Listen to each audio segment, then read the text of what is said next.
FinTech on the Rocks, un podcast sobre cómo el dinero y la tecnología moldean la experiencia humana, con la conducción de Juan Pivocardi, la participación de Juanjo Piano y Augusto Ardiles y la producción general de Joaquín Tagle. Bienvenidos a un nuevo capítulo de FinTech on the Rocks. En el capítulo de hoy vamos a hablar sobre la educación financiera en los medios de comunicación. ¿Por qué si las finanzas son tan importantes en nuestro día a día no ocupan un lugar tan protagónico en la agenda? ¿Aprender de finanzas es tan difícil como nos hicieron creer? ¿Cómo impacta esto en nuestro día a día? Antes de empezar con nuestro habitual y acalorado debate, Augusto seguramente nos traerá un relato para entrar en clima. Juanpi, Juanjo, ¿cómo están? Muy bien. Bueno, cuando empezamos a buscar un poco cuál fue la primera estafa piramidal, digamos, a gran escala de los tiempos modernos, vemos que ocurrió hace ya más de 100 años, ahí por 1920, y generó titulares e historias que todavía estamos escuchando ahora un siglo después. Carlos Ponzi, o Charles Ponzi, era un inmigrante italiano que llegó a Estados Unidos en 1902 y tuvo un derrotero muy particular. Se asentó en Boston en un principio, pero vivió en Canadá, en Montreal particularmente, y trabajó en un banco. Estuvo preso por estafa en Montreal, volvió a Estados Unidos, vivió por diferentes lugares de la costa este de Estados Unidos hasta volver nuevamente a Boston a 1918, cuando conoce a su mujer, y se termina sentando en Boston queriendo contribuir a crear algún emprendimiento comercial, y arrancó por el lado de la literatura. Escribió un libro que se llamó La Guía del Buen Comerciante. La particularidad o esta historia empieza a desenvolverse una mañana cuando recibe una correspondencia con una carta de una compañía española que estaba interesada en su guía. Y le pedí una copia de la publicación, con la particularidad de que para que se la haga llegar le mandaba unas estampillas internacionales que él podía pegar al sobre y enviarlo a España. Cuando empezó a ver el valor o el costo de estas estampillas, encontró que por un acuerdo internacional los cupones no tenían en cuenta la fortaleza de la moneda de cada país. Entonces, los sellos emitidos en un país con una divisa débil de ese entonces, como era en España, la peseta, se podía intercambiar por sellos de más valor en Estados Unidos. Lo que hizo Ponzi es calcular el beneficio que esto le daba, que más o menos era un 10% en el caso de las pesetas, y empezó a decir, bueno, si yo convierto estos sellos en dinero de verdad, puedo obtener una rentabilidad más que considerable. Hubiera sido, digamos, el primer caso de carry trade a gran escala, si no hubiese sido que era imposible, digamos, realizar esto de forma escalable. Pero más allá de eso, viendo posible que se puede hacer una corta escala, no detuvo a Ponzi y empezó a crear un sistema mediante el cual, amparado en los rendimientos que esto podía generar, empezó a buscar clientes prometiéndoles rentabilidades exageradas a cambio de que le dieran su dinero. Rentabilidades exageradas a poco plazo, digamos, ¿no?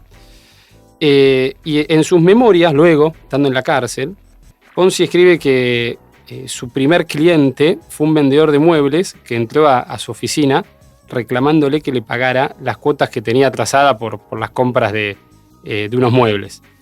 Y este vendedor no solamente salió sin su dinero, sino que además lo convenció de que le prestara $100 a cambio de volverle 200 a 60 días. Luego dice, mi primer vendedor fue la bola de nieve, porque hasta el 1 de enero de 1920 yo tenía exactamente 18 inversores. Pero a medida que la gente empezó a ver que yo repagaba, esto se empezó a multiplicar de forma exponencial. Cada cliente que estaba satisfecho porque a los 45 o 60 días recibía, digamos, el pago de su dinero invertido más los intereses, le traía nuevos inversores. En julio, esto había comenzado más o menos en noviembre, en enero él tenía 18 clientes y en el mes de julio de 1920 tenía más de 30.000 personas que le habían adquirido pagarés de la Security Exchange Company, que era como Ponzi había denominado a su empresa. El total de los montos por los cuales se habían adquirido los pagarés llegaba a $15 millones de esa época. La bola se fue convirtiendo entonces en una verdadera, más que bola, avalancha, digamos, ¿no? Y había mucha muchas investigaciones que querían dar con cómo hacía Ponzi para generar estos ingresos en tan pocos días, ¿no? A todos, siempre que había alguna duda, les prometía algún interés adicional o incluso quizás le adelantaba el pago. Entonces, como acá había una cuestión de confianza, el cliente decía, el dinero está, el negocio está, y Ponzi permanentemente decía que era un negocio legal. Y como todo, empieza quizás la cima de este esquema, y el ocaso no tuvo muchos días de diferencia, y se puede identificar en que el sábado 24 de julio, el Boston Post, el diario con mayor circulación en ese entonces en Boston, valoró su compañía en $8,5 millones. Entonces vemos que la bola ya era enormemente grande y que Ponzi había empezado a tocar, digamos, el cielo con las manos, como quien dice. Esto ocurre el sábado 24. Ahora, el 26 de julio de este 1920, veamos que solamente habían transcurrido casi 8 o 9 meses de que había comenzado, se produce el punto de inflexión en toda esta historia que estamos escuchando. Es el día en que más facturó en su oficina de Boston. $15 millones según los cálculos de ese entonces.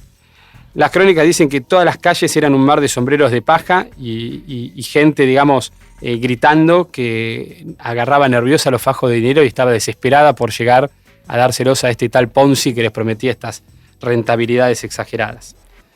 Ahora, ese día, ese 26 de julio, también apareció un artículo en el Boston Post, 2 días después del artículo en el cual valoraba muy bien a la empresa, que sería la estocada final, digamos, para los negocios de Ponzi. El artículo señalaba con mucha puntualidad que Ponzi no invertía su propio dinero en una inversión tan fabulosa. Y sobre todo advertía que tan solo había 27.000 cupones de respuesta internacional en todos Estados Unidos. Y si el negocio justamente de Ponzi se fundaba en este carry trade de cupones postales que promocionaba la Security Exchange Company, necesitaría más o menos 160 millones de sellos. 27.000 cupones había en todo Estados Unidos y Ponzi había necesitado 160 millones de sellos postales o cupones para que su negocio pudiera ser escalable, digamos, tuviera alguna realidad. La codicia de los inversores automáticamente se convirtió en pánico y las colas continuaron al día siguiente, pero esta vez para retirar el depósito. Un dato de color que cuentan las crónicas de la época es que Ponzi mandó automáticamente a comprar café y paraguas para entregar a todas las personas que estaban haciendo filas desde temprano, que producto de un día particularmente lluvioso estaban mojándose desde la madrugada. Ese día las autoridades deciden abrir una nueva investigación. El 11 de agosto, es decir, unos días después de que se abre la investigación, sale a la luz el verdadero pasado del mago de las finanzas, ¿no? El Washington Post, nuevamente, escribe un artículo en el que descubre que en realidad Ponzi era, como les había contado al principio de esta historia, un ex convicto que había estado en Canadá y en Estados Unidos, además, obviamente, de un inmigrante italiano que había llegado en el año 1902 a Estados Unidos. La revelación deja atónito, digamos, a todo el mundo, y mientras las autoridades fiscales de Estados Unidos continuaban revisando los libros de cuenta, no tardaron en darse cuenta de que era totalmente impracticable este negocio y que solamente se podía financiar o asentar siempre y cuando Ponzi siguiera sumando personas en esta cadena. Los números de Ponzi más o menos dieron un rojo de $3,5 millones, que luego se elevaría a 7 millones. Como consecuencia de todo esto, Ponzi termina arrestado, en prisión más o menos 4 años, pero trajo consigo la quiebra de media docena de bancos y los que todavía conservaban los pagarés después de 1 o 2 años recibieron 30 centavos de dólar por cada dólar que habían invertido. Entonces todo esto me lleva a reflexionar sobre la importancia, ¿no?, que han tenido los medios de comunicación y las redes sociales como divulgadores de contenidos y información en el mundo de las finanzas.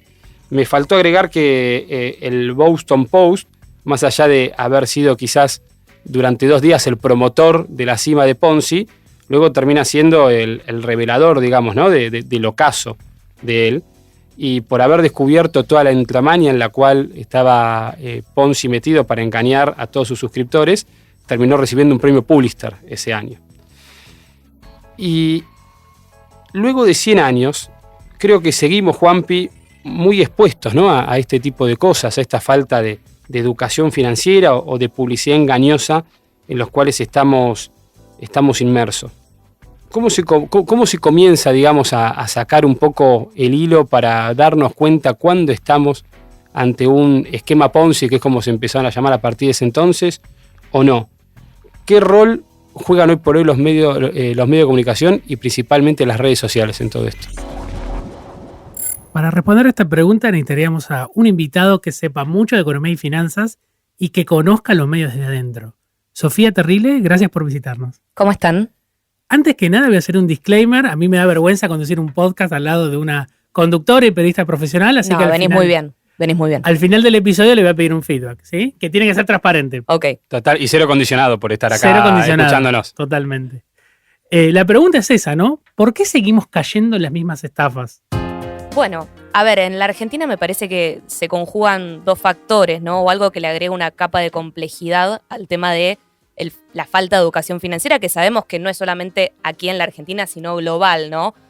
Me parece que acá en este país particularmente se suma las complicaciones macroeconómicas, ¿no? Las necesidades que generan, obviamente, una economía totalmente desordenada, con pocas posibilidades de ahorro, con un cepo cambiario que te imposibilita, no sabes bien si el plazo fijo te rinde o no, porque la inflación te lo come. Digo, todo esto me parece que es un terreno muy fértil para que vengan Ponzi, Cositorto, los de Catamarca, que ya no me acuerdo el nombre, digo, todo este tipo de estafas piramidales o esquemas Ponzi, depende del caso, para, digamos, aprovecharse de la gente que realmente se encuentra en una situación bastante desesperada, ¿no?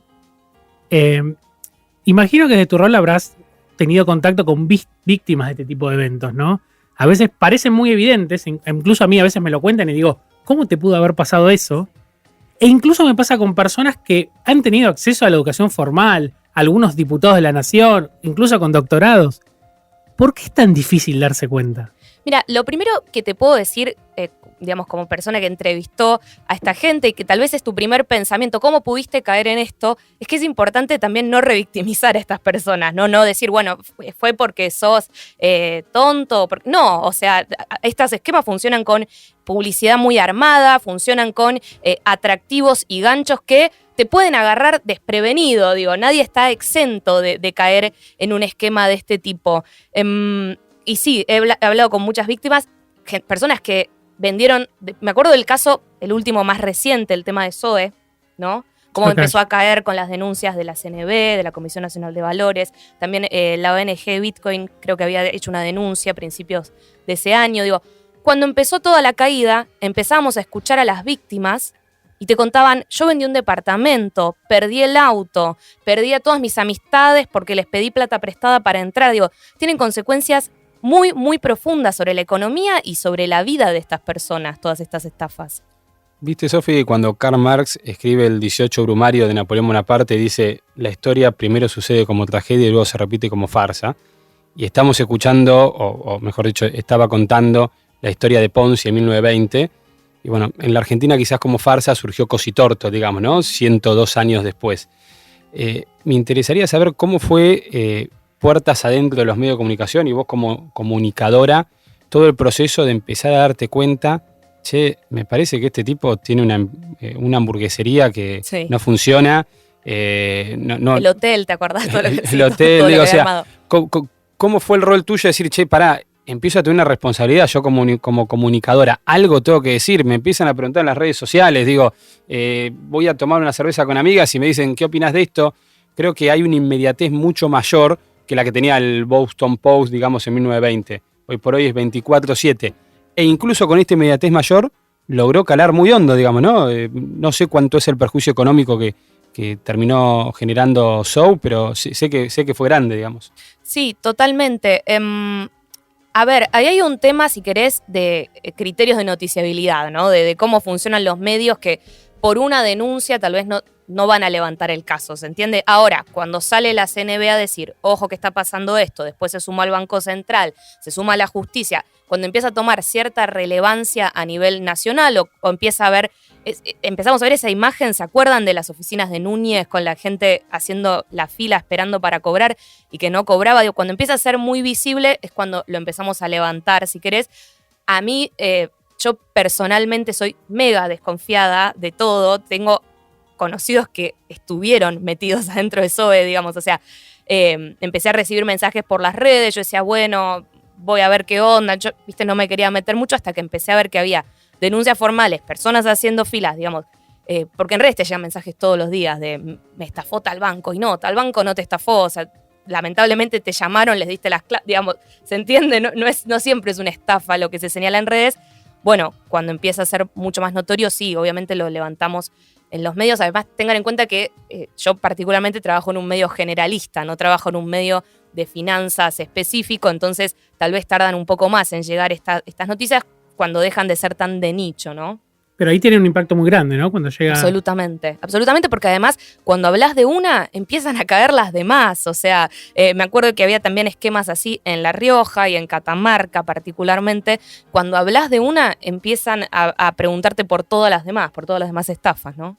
Y a mí lo que me sorprende ahí es que a veces, de nuevo, volviendo a temas, hay famosos incluso involucrados que están en las redes sociales y que, independientemente del conocimiento previo, yo también digo que hay falta de educación financiera, ¿no? Porque hay un rol o una responsabilidad en quien comunica de lo que garantiza o no garantiza, ¿no? Claro que sí. Sí, bueno, ahí hay todo un debate. Ahí es como que ahí también hay varios factores dando vueltas, ¿no? La libertad de expresión, la libertad comercial, todo lo que quieras, ¿no? Pero yo, por mi parte, estoy particularmente del lado de si sos influencer, si sos comunicador, tenés una responsabilidad extra. Me gustaría que recaiga en la individualidad, porque esencialmente creo en las libertades, pero la verdad que a veces me parece que en el caso de productos financieros hay una complejidad extra y quizás debería haber algún tipo de consecuencia, ¿no? Cuando hay una publicidad engañosa o de este tipo, ¿no? Me parece muy interesante eso que tocaste, que es la publicidad que a veces hacen los influencers, porque una cosa es hacer publicidad, que estoy 100% con vos, que tiene que ser totalmente libre de lo que uno quiera, pero otra cosa es cuando te empezás a meter en cuestiones financieras que están extremadamente reguladas, no solamente en la Argentina, sino en el mundo, y que siempre tienen un proceso, digamos, por el cual se fue aprendiendo a lo largo de la historia. No se regula porque sí, sino pues se evitan riesgos sistémicos, se evitan estafas. En esa lógica, ¿no sería momento de empecemos a pensar quizás alguna ley que pueda regular cómo algunos influencers, personas con determinada o a partir de determinada cantidad de seguidores comunican algunos temas? Me refiero... Es complejo. Es muy complejo y me refiero a temas quizás bien puntual, financieros, digamos, tecnológicos, no me quiero ir con las libertades 100% personales, con las cuales ni me querría meter, digamos, ¿no? Sí, entiendo. Yo soy más de otra postura, si querés, pero entiendo lo que decís. O sea, yo no creo que tenga que ser sin consecuencias, ¿se entiende? Todo esto de yo hago publicidad engañosa, o sea, creo mucho más en que con todo esto que pasó de Zoe, ustedes saben que hubo mucho revuelo en redes sociales y se señaló a la gente que hizo este tipo de publicidad. Creo mucho más en eso, en el feedback de su propio público, que en regular. Pero esa es mi postura personal, digamos. Creo que donde hay regulación para los temas de comunicación y de libertad de expresión, entras en un terreno un poco complejo. Eduardo Sáenz de Cabezón, que es un matemático y divulgador español, que a la audiencia le aconsejo mirar sus videos en YouTube, que son muy interesantes, en una charla que dice ¿para qué sirven las matemáticas?, hace una reflexión que quiero compartir con ustedes porque me parece muy enriquecedora para este debate. Dice algo así como que todos los días hay alguien que nos está disfrazando los datos para manipularnos y que si uno tiene la capacidad de entender eso, uno es más difícil de manipular y es un ciudadano más crítico y libre. ¿Podríamos ampliar esta reflexión al campo de las finanzas y la economía? ¿La falta de educación financiera puede ser también vista como una forma de manipularnos? Absolutamente. Absolutamente. Esto es una historia personal, ¿no? Pero mi mamá es una mujer súper independiente, siempre trabajó, hizo de todo, digamos, una reina total. Pero no hace mucho tiempo, como que les digo, hace 10 años, me dice, vos sabés que yo te eduqué muy bien, estudiaste idiomas, instrumentos, hice lo que yo siempre quise, digamos, no en términos de educación. Y me dijo, pero fallé en algo, me dice, no te transmití la importancia de generar y cuidar el dinero. Como ella siempre lo vio con cierta culpa, vieron que hay como cierta culpa en la sociedad argentina en general con el tema de la plata, me dijo, no te transmití esta parte, ¿no? Y qué importante que es que desde chicos estemos educados en este tema. Yo en el colegio no recibí nada de esto, no sé ustedes, pero yo no supe nada de nada hasta bien entrada mi adolescencia o mi adultez, te diría, ¿no? Y qué buena reflexión respecto de no hay que tenerle miedo a los números, ¿no? Y en esto tal vez ya me meto en algo más de lo femenino y de lo masculino, pero a las mujeres en particular muchas veces nos dejamos afuera nosotras mismas de estas discusiones de números, de lo más duro, finanzas. Ay, cuando yo estudié finanzas además de comunicación. Qué árido, qué difícil. No es ni árido ni difícil, o sea, es cuestión de meterse y entender y aprender. Ahí me das espacio a dos preguntas o a dos líneas de conversación. La primera, que hablas de la educación, y ahora hablamos de la educación formal. Hay una canción de Serú Girán que se llama Desarma y Sangra, que dice: no existe una escuela que enseñe a vivir. Tampoco hay una escuela que enseñe a cobrar y a pagar, por ejemplo, ¿no? Eso es así. Y lo segundo es, ¿hay algún tema de brecha de género y inclusión y educación financiera? ¿Son tres conceptos que los podemos relacionar de alguna manera? Sí, absolutamente. Acá te traje algunos datos. Mirá, este me encantó. Hay un estudio que hizo Trend City con Mercado Pago y estudió brecha de género. O sea, ¿se acuerdan? ¿Vieron ese test típico que se hace de diversificar las inversiones, poner esto en la misma canasta, que son 4 preguntas muy básicas, interés simple, compuesto? Son 4 preguntas muy, muy básicas. El típico test de educación financiera básico. Bueno, hicieron esas preguntas y escuchen el dato. 44% de los hombres respondió bien 3 de esas 4 preguntas, que de nuevo son muy básicas, muy básicas. Pero si te vas a las mujeres, solo el 24% de las mujeres respondió bien 3 de cada 4 preguntas. O sea, y el título de ese informe era que la Argentina tiene la brecha de género más alta de la región en temas de conocimiento financiero, ¿no? ¿Y cómo eso después impacta? Bueno, ahí se abren 1000 aristas, ¿no? Pero termina en última instancia, me parece, en situaciones que muchas veces tienen que ver con la violencia económica, ¿no? Y ayer me pasó que estaba en un evento de la Cámara FinTech, y si bien lo que decís es muy correcto, también empecé a ver que, a diferencia de eventos de otros años, también cada vez son más las mujeres que empiezan a liderar empresas vinculadas a las finanzas, proyectos de innovación. Sé que en diferentes lugares donde estuviste has entrevistado a varias. ¿Qué pueden aportar las mujeres desde su mirada en las finanzas? Que se sumen más mujeres, me parece. Digamos, no veo que haya una diferencia intrínseca en cuanto las mujeres somos así o asá. No sé, yo no creo en esas cosas, pero sí que se sumen más mujeres. Estaba pensando mientras hablabas, Luli Invierte, Mujer Financiera. ¿Cuántas mujeres que se han sumado a hablar de finanzas y de temas de finanzas personales y de economía de bolsillo, y que fueron muy valiosas para que otras mujeres escuchen? Y así como me dijo mi vieja, no te enseñé el valor de dinero, me gustaría sentarme con vos a hablar de esto. ¿Cuántas veces no lo recibimos en nuestras casas, ¿no? Porque se reproduce esto que les digo, la brecha de género en conocimiento financiero se va reproduciendo. Si vos no recibiste educación en la escuela, no seguís, en este caso ahora las redes, un influencer que hable de educación financiera o de finanzas personales, y no lo tenés en tu casa, es muy difícil que después vos se lo transmitas a tus hijas. Sí, en definitiva pareciera ser que conocer de finanzas nos da más libertad, ¿no? Absolutamente. Bueno, ahí es importante lo que pasó en la ciudad de Buenos Aires hace poco, que se incluyó la educación financiera, y me gusta hablar del término de educación y no inclusión, porque la inclusión puede ser otra cosa. La cuestión primero es que aprendamos lo que decías vos, Sofi, ¿no? Qué es el interés simple, qué es el interés compuesto. Hay una historia muy buena, nos va a quedar para otro día, sobre el invento del ajedrez y cómo el ajedrez te sirve incluso para una lección de interés simple e interés compuesto. Pero en todo esto, digamos, ¿qué crees que podemos hacer nosotros como sociedad? Mi abuela tiene una frase que dice: un grano no hace un granero, pero ayuda al compañero. ¿Qué podemos hacer nosotros como miembros de esta sociedad para mejorar las cuestiones de brecha de género, de combatir un poco esta, si querés, violencia económica, como dijiste, digamos, que a veces se presenta? O de educación financiera para todos, ¿no? Digamos, para mujeres, para varones. Bueno, ahí me parece que obviamente juegan un rol muy importante los comunicadores. En mi caso, en los medios, yo les decía que está esa pequeña traba, que es el tema de qué es noticia, ¿no? Y qué no es noticia, es como raro.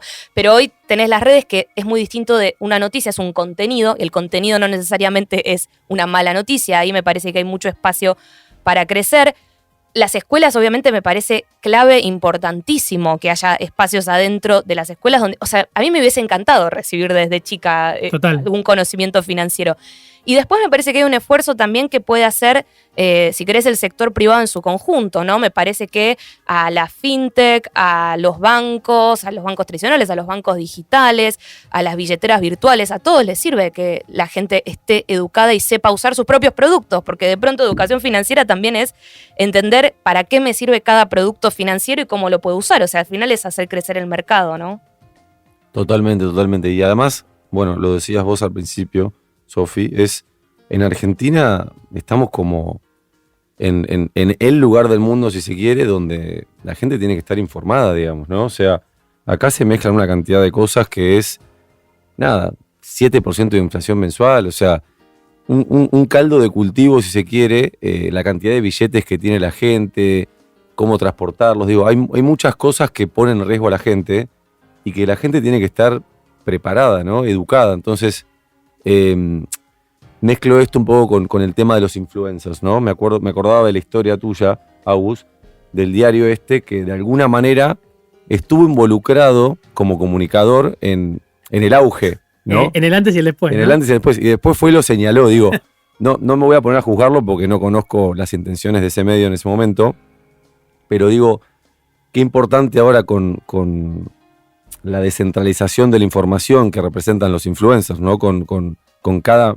pequeño medio de comunicación que es un influencer, cómo esto puede suceder, ¿no? O sea, cómo puede generar un efecto de estafa de manera muy simple, ¿no? Digo, y los muy recaudos rápida. y muy rápida. Entonces, como que hay que estar muy atento, una reflexión, y ni hablar en Argentina, ¿no? Con todo esto de las redes sociales, los influencers y demás. Ahí me parece que hay algo interesante, no me acuerdo quién se lo leía. Vieron que todas estas estafas que empezaron a aparecer últimamente tienen que ver con activos digitales, activos subyacentes que tienen que ver con lo digital. Bueno, y leía, ¿no? ¿Por qué sos tan desconfiado de un bono argentino que te rinde un montón, Claro. ¿me entendés? ¿Y por qué confías en esto, que te rinde un montón? Y, ¿se entiende? Como vos sabés que el bono argentino tiene riesgo de default y por eso rinde un montón. ¿Y esto por qué si tiene una tasa astronómica le crees? O sea, hay un concepto básico que me parece que se perdió con esto de lo digital, todo el crecimiento de las criptomonedas, que es mayor tasa, mayor riesgo. O sea, se perdió como ese norte, ¿no? Pero para nosotros parece algo básico, pero en realidad es algo bastante sofisticado para quien camina por la calle, para Doña Rosa, digamos, ¿no? O sea, tasa de interés, riesgo, es una relación que la sabe quien tiene una educación formal y de cierto nivel para arriba, ¿no? Me parece. Entonces, creo que el desafío es, un poco lo decíamos con la educación, cómo se suma a la currícula el tema de las finanzas, levantar un poco la vara en cuanto a los conocimientos que la gente debe tener para no caer en este tipo de cuestiones, ¿no? Y a la larga va a terminar impactando positivamente en su calidad de vida, creo, ¿no? O sea, mejor futuro, poder ahorrar, poder organizarse. En fin, creo que todo va hacia que podamos levantar la vara de la educación y que la gente pueda tomar los recaudos necesarios, ¿no? En su vida. Me gusta ahí el punto de el interés, como creo lo mencionabas recién vos, Sofi, con la cuestión de los bonos, como un elemento de información, ¿no? Una cuestión bastante lógica que no siempre está presente. A mayor interés, mayor riesgo. Quiero decir, si algo te paga 80% de interés, Y te puede salir desconfía bien. un poquito, sí. Claro, te puede salir bien. Es como, vas al casino, ¿viste? Jugás rojo o negro. Si te sale rojo, ganas 100. Si perdés todo. Si te sale negro lo mismo, te sale 0, doble 0, cagaste. Pero en esto, digamos, del interés como asignación de información, me meto un cachito en Argentina y después, si quieren, salimos para no quedarnos metidos nada más en Argentina, pero la distorsión que va generando la inflación en cuanto a que el peso perdió por hoy la unidad de medida, la unidad de asignar información. Y me parece muy interesante que nos cuente, Sofi, creo, no sé si es un experimento, pero es algo que yo te veo que en redes sociales, no sé si en Instagram estás haciendo bastante a menudo, que es, chicos, chicas, vamos a jugar un juego. Voy a poner un insumo y voy a poner 3 precios. Y ustedes me dicen cuánto valen. Disclaimer, yo lo juego, no le suelo pegar bastante, y digo, porque está bueno para hacer la práctica, ¿no? Pero digo, desde una hoja 4 hasta una reposera, hasta un pasaje, me parece algo medio tragicómico para darnos cuenta cómo el peso ya perdió totalmente una unidad de medida. A la que más le prefiero, me acuerdo, fue la reposera. Contame cuál es tu sensación, las conclusiones de esto que estás haciendo. Bueno, que no hay referencia, ¿no? Que no sabes, o sea, así como vos decís, no sabes si un rendimiento es bueno o malo, riesgoso o no riesgoso, tal vez necesitas, es cierto, una capa más de educación o de prestar atención.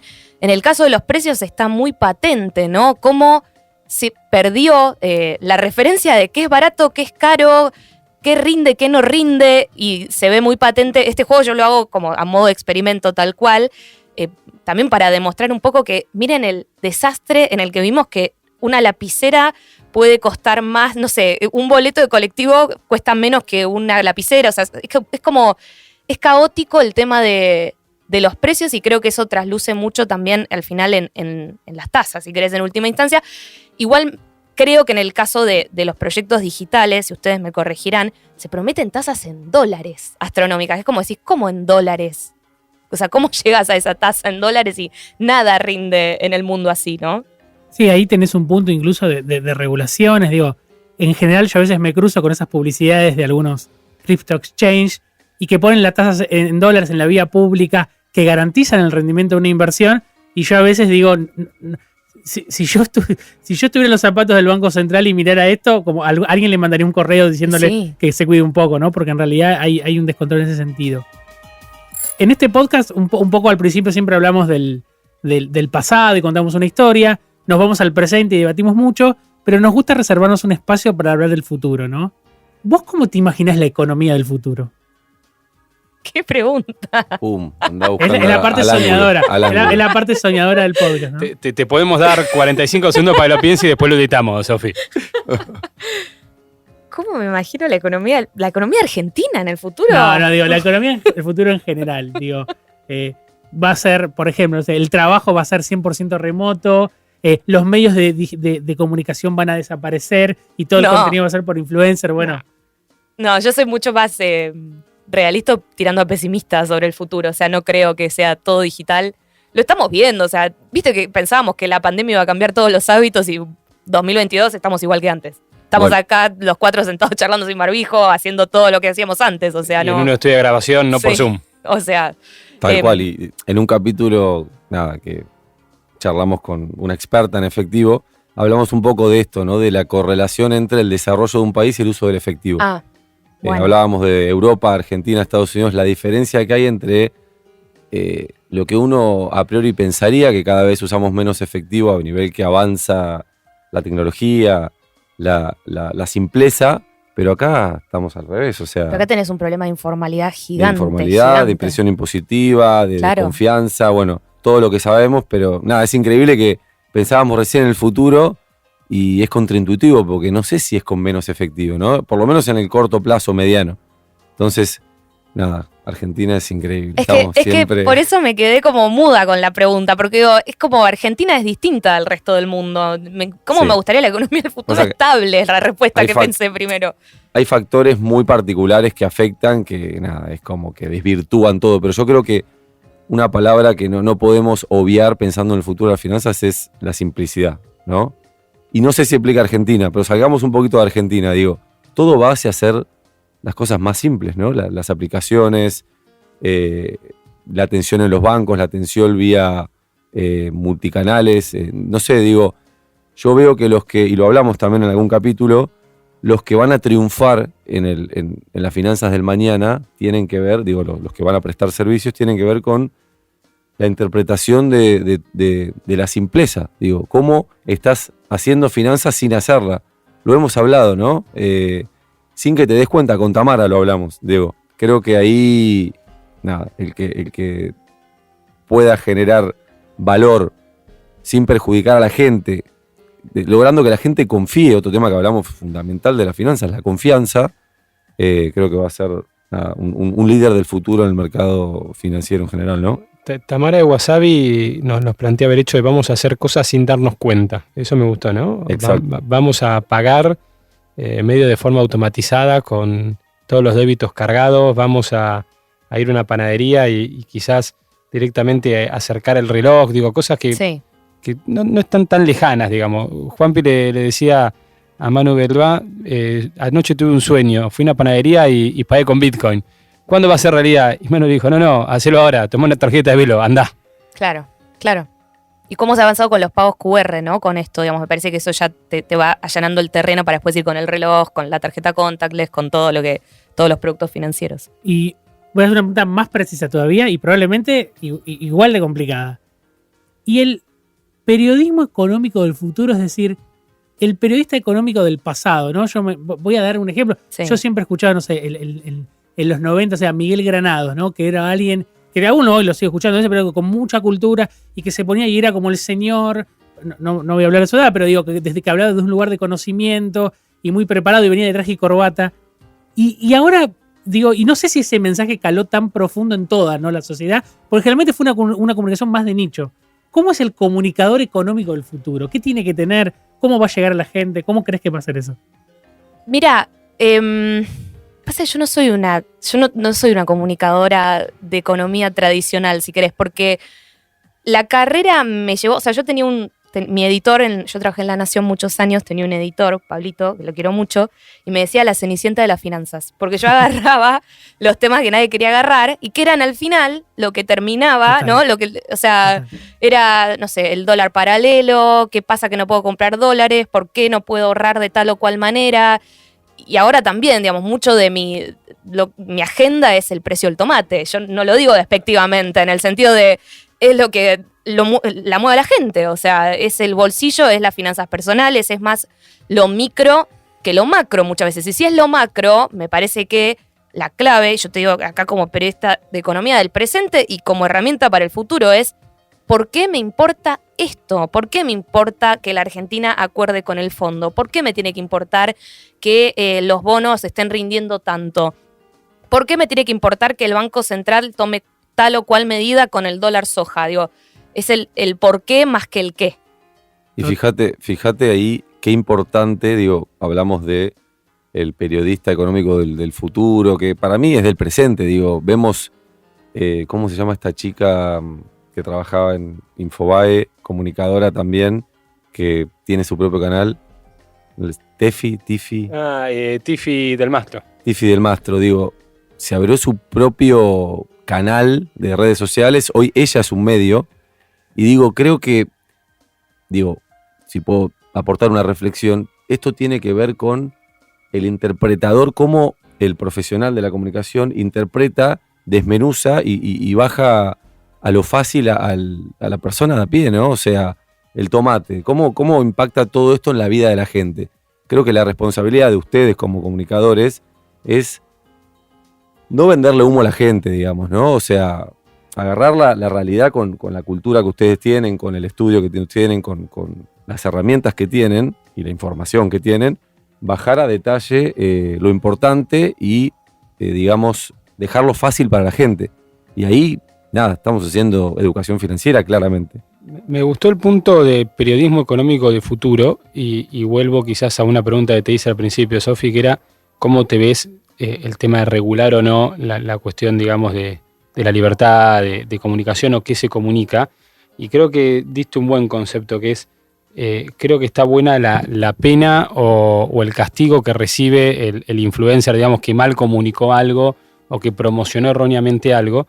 Y en definitiva puede ser que la respuesta, digamos, en materia legal venga dado también por el lado de lo que son los dos fallos icónicos de libertad de expresión, donde el más conocido es el caso de la jueza Barú Budía, digamos, que fue la censura previa de Tato Bores, y que más allá de fuera una cuestión icónica, digamos, de la tele, con todos los actores y muchas personas acompañando a Tato ese día, fue muy interesante lo que la Cámara resuelve después, que creo que nos puede guiar un poco desde el punto de vista legal, que dijo, miren, yo no voy a censurar de forma previa, uno puede decir y hacer lo que quiera.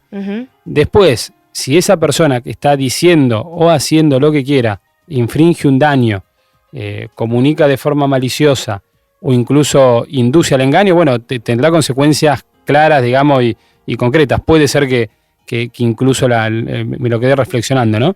La cuestión de cómo regular o cómo avanzar en ese sentido puede ir por ese lado. Mira, te estaba buscando un dato mientras conversábamos, porque viste que yo te dije, bueno, tal vez regular no, pero algún tipo de castigo después, entre comillas, puede ser tu público. Y estaba buscando, porque me acordaba de esta noticia de hace muy poco, multa de $1 millón, un poquito más, a Kim Kardashian por hacer publicidad encubierta de una criptomoneda en Instagram. Junio 2021, 225 millones de seguidores en Instagram, mostró una criptomoneda como si fuera un consejo de amigos, porque es la típica de los influencers. Mirá qué copado esto, te lo muestro, mirá qué bueno, te lo recomiendo. Y porque, digamos, su público tiene confianza, ¿no?, en esa persona. Bueno, había cobrado $250.000 y la SEC, que sería como la CNB acá. La CNB de acá. Claro, como la CNB de acá. Bueno, la terminó multando por más de $1 millón. O sea, hay como algo para hacer, me parece, al final, no antes, no al principio. Totalmente, tal cual. A ver, hoy en día existen casi 2.000 millones de personas en el mundo que no tienen acceso al sistema financiero formal. Es decir, un 25% de la población mundial no puede ahorrar más que con efectivo. Incluso en algunos países como África, por el caso de Kenia, con la empresa M-Pesa, ahorran en crédito de celular, ¿sí? Porque no tienen acceso al sistema, entonces su ahorro es el crédito de celular y pueden, comercializar con esa moneda. Incluso cuenta la historia de que uno de los grandes cuestiones que pasó, y volvemos un poco también al rol de la mujer, era que cuando en Kenia hay muchos problemas de adicción y alcoholismo, y se solía ahorrar en una lata donde se ponía el dinero, y por ahí cuando, realmente el marido llegaba a tal hora, iba y buscaba esa lata para poder por ahí utilizar ese dinero para esos fines, ¿no? Y que con esto las mujeres a veces duermen con el celular justamente como una forma, ¿no?, de preservar los ahorros. En el número que hablábamos de que el 25% de la población mundial no puede ahorrar sino en efectivo, no tiene acceso a pagos digitales, es más preocupante en los países emergentes porque es casi del 45%. O sea, casi la mitad de las personas en América Latina no tienen acceso a los medios de pagos digitales, ¿no?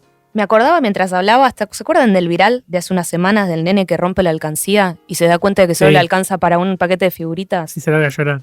Sí. Tremendo. O sea, me acordaba de eso mientras hablábamos. Y sí, tal cual, ¿no? ¿Cuánto hace falta ahí y cuánto trabajo que están haciendo ahí, de nuevo, la fintech, las billeteras virtuales, para tratar de llegar a ese público a donde los bancos a veces no pueden llegar por temas de riesgo, ¿no? Yo quiero decir que después de varios capítulos, Juanpi se está convirtiendo en historiador y me gusta.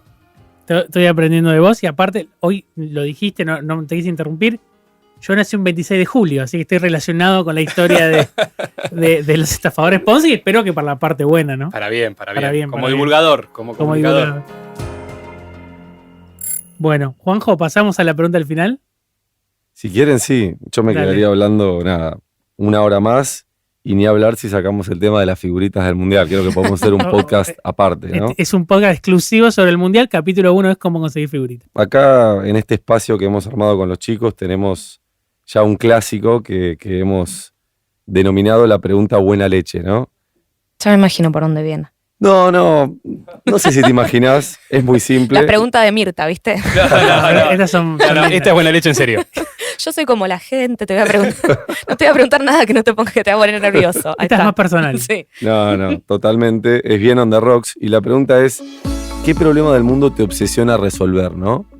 Puede ser de tu metro cuadrado, de tu vía, qué sé yo, de tu mascota, del mundo, de Argentina. Nos gusta entender la visión de la gente desde ese lugar, ¿no? Desde las preocupaciones de qué quieren mejorar en el mundo.